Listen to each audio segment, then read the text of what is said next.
Hello students, स्वागत है आपका पाई क्लासेस में। आज का टॉपिक क्लास 9th के लिए वर्कशीट नंबर 26। हम पढ़ रहे थे लाइंस एंड एंगल्स और इसके अंदर हम टॉपिक पढ़ेंगे पैरेलल लाइंस एंड ट्रांसवर्सल। तो देखो क्या कहते हैं। कहता इन फिगर 1 ये दोनों लाइन है, एक ए बी हो गई, एक सी डी हो गई, जो एक दूसरे को ओ पर कट कर रही है।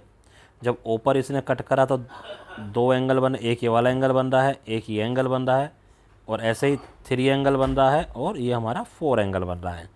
तो ये दो पेयर्स हमें वर्टिकली अपोजिट एंगल के हमें मिल गए हैं, एक 1 और एक 2 ये इक्वल होते हैं, ऐसे 3 और 4 हमारे इक्वल होते हैं। ये हमने पिछली वर्कशीट में भी पढ़ा था। अब आता है हमारे पास फिगर 2। कहता एम एंड एन, ये दो लाइन है, इसको इंटरसेक्ट कर रही है हमारे पास एल।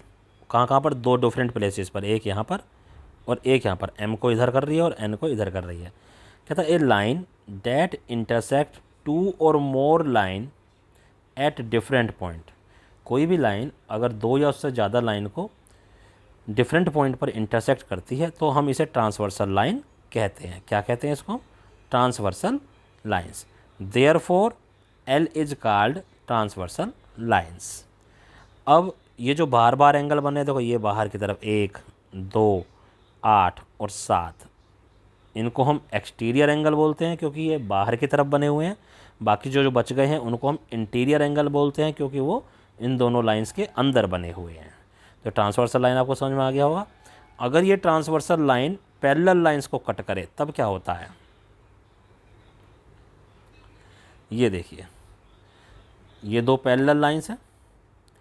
अगर ये ट्रांसवर्सल लाइन इनको कट करे तो जो कोरेस्पोंडिंग एंगल होते हैं, कोरेस्पोंडिंग एंगल कौन से हैं? 1 और 5, जो एक ही डायरेक्शन में बने हुए हैं और एक ही साइड हैं।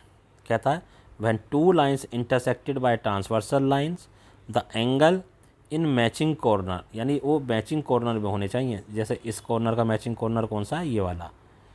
Are called corresponding angles. The corresponding angles are equal in case to each other in case of parallel lines. Parallel lines के केस में बराबर होते हैं।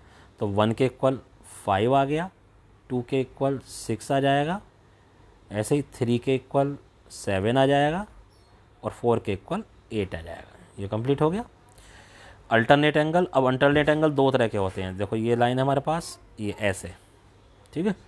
तो अल्टरनेट, एक तो इंटीरियर अल्टरनेट एंगल, यानी ये वाला एंगल इस एंगल के इक्वल होगा। ये 4 था तो ये 6 के इक्वल हो गया। ऐसे ये जो 3 है वो 5 के इक्वल हो गया। तो 3 और 5 हमारे इक्वल हो गए इस तरह से। नेक्स्ट, अब एक्सटीरियर वाला जो बाहर वाला है, ये एंगल क्या था? 1। ये किसके इक्वल होगा? ये इधर 7 के इक्वल, 1 और 7 इक्वल है। इधर जो 2 था वो किसके इक्वल होगा? 8 के इक्वल। यहाँ 8 आ जाएगा। तो इस तरह से इंटीरियर, ये कहता अल्टरनेट एक्सटीरियर एंगल्स हैं ये, और ये अल्टरनेट इंटीरियर एंगल्स थे।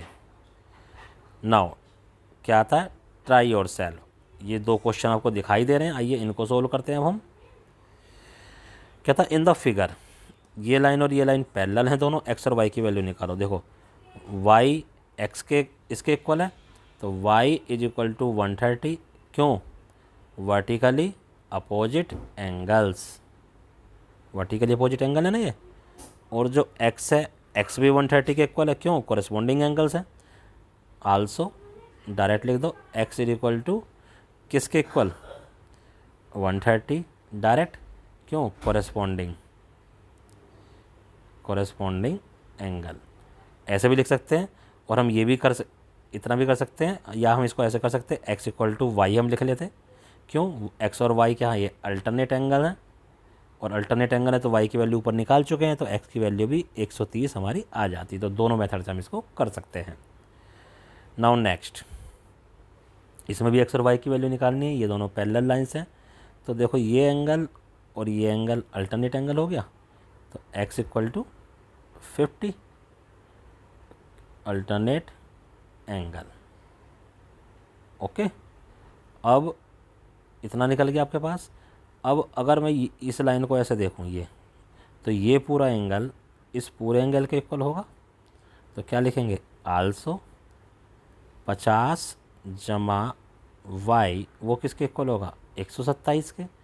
क्यों, ये भी अल्टरनेट एंगल है हमारे पास। तो y की वैल्यू आ गई 127 घटा 50 और y हो गया 77। तो इस तरह से दोनों क्वेश्चन हमारे सॉल्व होते हैं और ये वर्कशीट भी आपकी कंप्लीट होती है। इसको अपनी कॉपी में कीजिए और अपने टीचर को व्हाट्सएप पर सेंड कीजिए। धन्यवाद।